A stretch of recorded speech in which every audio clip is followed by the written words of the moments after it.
이란이 파키스탄에 공습했습니다.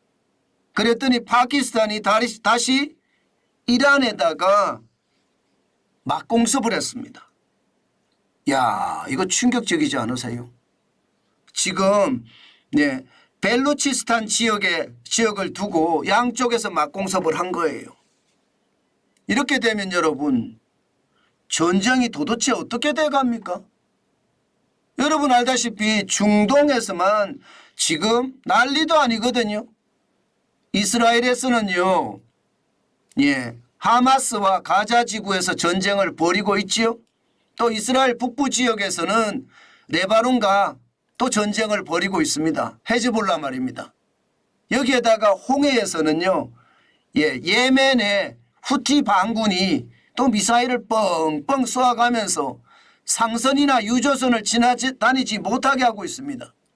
여기에 호르무즈 해협에서는요, 이란이 또 미국의 상선을 납포해서 전쟁 분위기를 계속 끌고 가고 있습니다.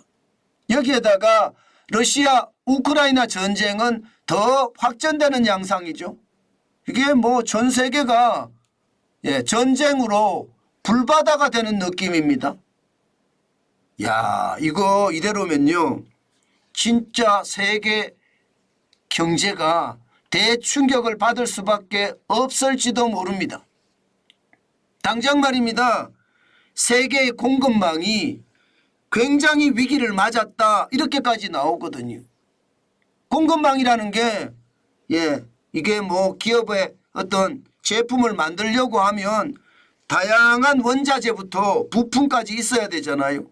전쟁 때문에 이 지역을 통과하지 못한다 그러면요, 이게 부품 공급이 쉽게 원활하지 않게 이게 돌아간다는 뜻이에요. 게다가 이 파키스탄과 이란은요, 그동안 잘 지냈거든요.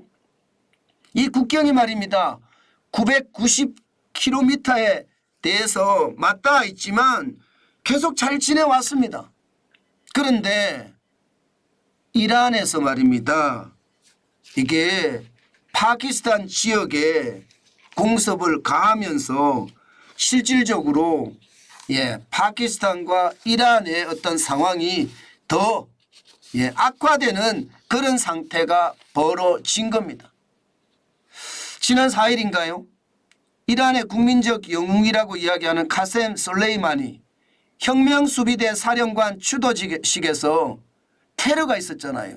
그때 100여 명이 목숨이 앗아갔습니다. 이때 말입니다. 이때 이란이 굉장히 격분했습니다. 그러면서 이라크나 혹은 시리아 인접 국가에서 활동 중인 순위파 무장단체들에 대한 공격을 시작하기 시작했습니다. 그 이란으로 파키스탄을 공격을 한 거거든요. 그런데 파키스탄은 뭐야, 남의 영토 들어와서 지금 공습을 한 거야? 그렇게 생각하며 막공습을 한 거예요. 그러니까 뭔가 분위기가 아주 엄산합니다. 물론 말입니다, 파키스탄은 굉장히 절제된 표현을 썼습니다. 더 확전되기를 바라지 않는다 하면서 이야기를 했어요. 문제는요, 확전이 되지 않든 되든 그 문제가 아니라 수니파와 시아파, 이슬람 종교의 종파거든요. 이들의 충돌이 본격화되는 양상입니다. 이것은 어떻게 생각하면 시아파 중심의 이란이 수니파 중심의 사우디아라비아, 게다가 파키스탄은 양쪽이 다 시아파도 있고 수니파도 있거든요. 그러면 종교적 갈등까지 이 지역에 된다는 이야기잖아요. 이것은요, 어떻게 생각하면 혼란 그 자체로 갈 가능성 굉장히 높아지고 있습니다. 사실 이란의 말입니다, 포탄이 떨어진 거, 미사일이 떨어진 거는요, 1980년에서 1988년까지 이란 이라크 전쟁 이후에 처음입니다. 그러니 이란도 이게 그냥 안 넘어갈 가능성이 있습니다. 그러면 여러분 생각을 해보세요. 파키스탄이나 이란은요, 둘 다 핵무기를 가지고 있습니다. 게다가 군사력으로 비교하면 파키스탄이 만만치 않습니다. 세계적으로 보더라도요, 파키스탄의 군사력은요 거의 세계적입니다. 여기다가 이란의 군사력도 만만치 않거든요. 결국 말입니다. 이게 맞붙어 버리면 중동에는요 엄청난 화약고가 터진다, 이렇게까지 이야기할 수가 있을 겁니다. 이것은 결국 말입니다. 세계 경제의 대혼란으로 이어지는 것, 저는 당연하다고 봅니다. 실제로도 말입니다. 한 개의 전쟁이 아니라 지금 크게 보면 세 개의 전쟁으로 확산될 가능성이 굉장히 크거든요. 러시아와 우크라이나 전쟁이 2022년 2월부터 시작이 돼서 지금도 계속되고 있고요. 이스라엘 하마스 전쟁은 작년 10월부터 시작해서 지금도 계속됩니다. 게다가 올해 1월에는 이란 파키스탄의 막공습까지. 진짜로 세계 경제에 점점 먹구름이 드리워진다, 그런 생각이 듭니다. 저는 여러분, 작은 단서지만 우리가 반드시 대비하고 준비해야 됩니다. 실제로 지표들도 말입니다. 그렇게 나타나거든요. 상하이 컨테이너 운임지수가 보면요, 작년 9월 29일에서요 올해 1월 12일까지 148.8%가 올랐습니다. 폭등이 아니라 난리도 아니죠. 뭐 핵폭등이라고 해야 되나요? 1319.18이 올라서 2206.03을 기록하고 있거든요. 이거 더 올라갈 겁니다. 이게 안 떨어질 거예요.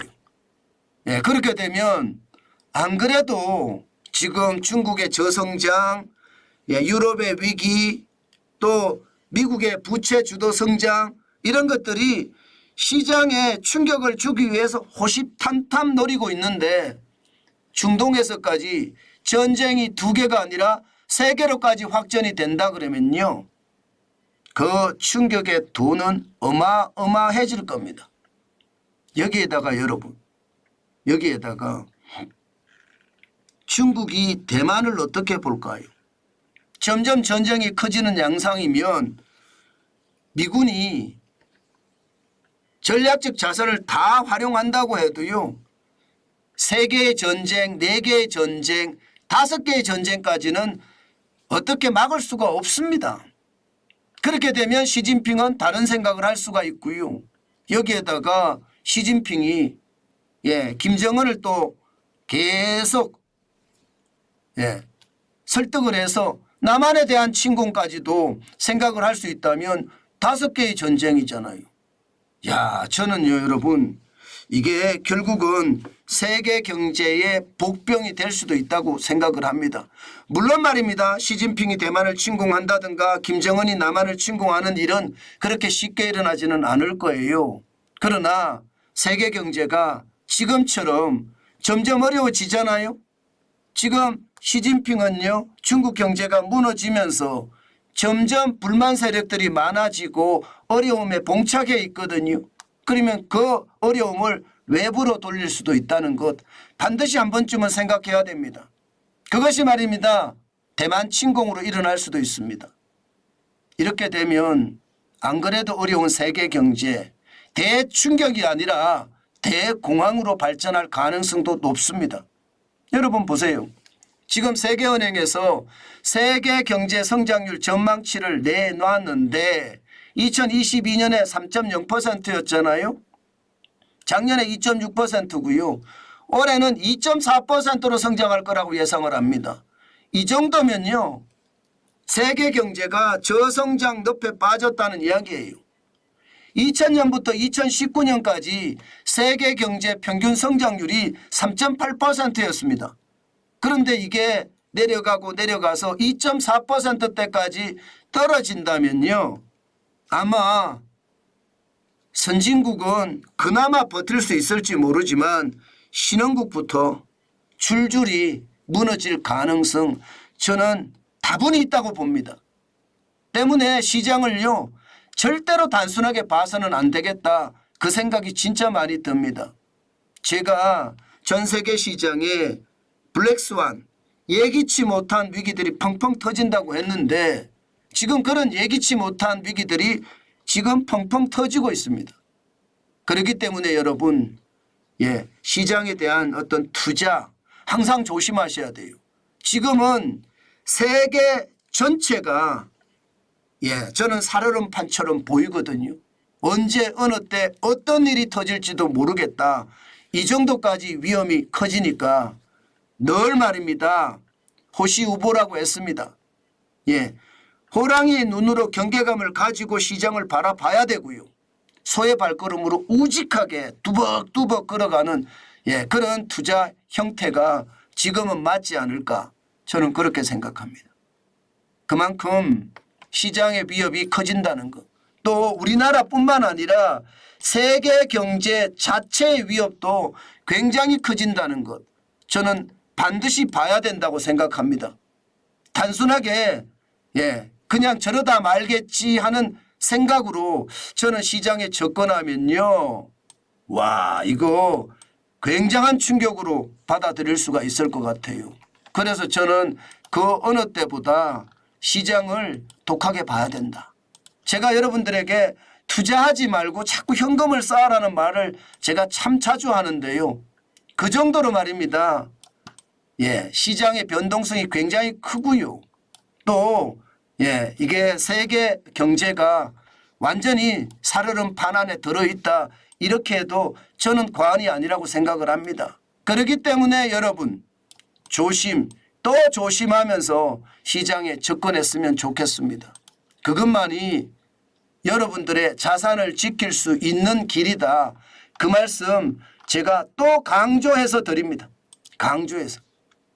그만큼 강조할 때는요, 시장에 대한 어떤 두려움이 크다는 것 다시 한번 생각해 주셨으면 좋겠습니다.